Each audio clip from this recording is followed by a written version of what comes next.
Hello అండి, welcome to తాజీ designers. ఇది చూడండి, zardozi work with thread work. చూడండి, ఈ కుందన్ ఉంది కదా, కుందన్ చుట్టూ కూడా జర్దోజీ వర్కే ఇచ్చాను. ఇది ఒక్కటి మాత్రమే ఫ్లవర్ ఉంది కదా, ఇది లోడ్ వర్క్ ఫ్లవర్ అన్నమాట. ఎంబోజింగ్గా ఉంది చూడండి, హైట్గా 3D వర్క్ లాగా కనిపిస్తుంది. ఎంబోజింగ్గా ఉంటుందన్నమాట, కొంచెం ఎత్తుగా.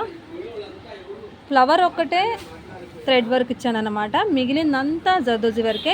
ఇక్కడ మాత్రం కుందన్ ఇచ్చాను, అక్కడక్కడ జర్కన్ స్టోన్ ఇచ్చాను. చాలా అంటే చాలా బాగుందండి ఈ డిజైను, పికాక్ డిజైను.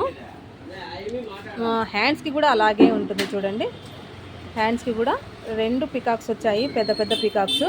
పికాక్ కూడా ఎంత సైజు ఉందంటే 4 ఇంచెస్ సైజు ఉందండి, 3.5 4 ఇంచెస్ దాకా వచ్చింది ఒక్కొక్క పికాకు. చాలా అంటే చాలా బాగుంది. ఈ డిజైన్ ఎలా ఉందో ఒక చిన్న కామెంట్ చేయండి, లైక్ చేయండి, షేర్ చేయండి. తాజీ డిజైనర్స్ని సబ్స్క్రైబ్ చేసుకోండి.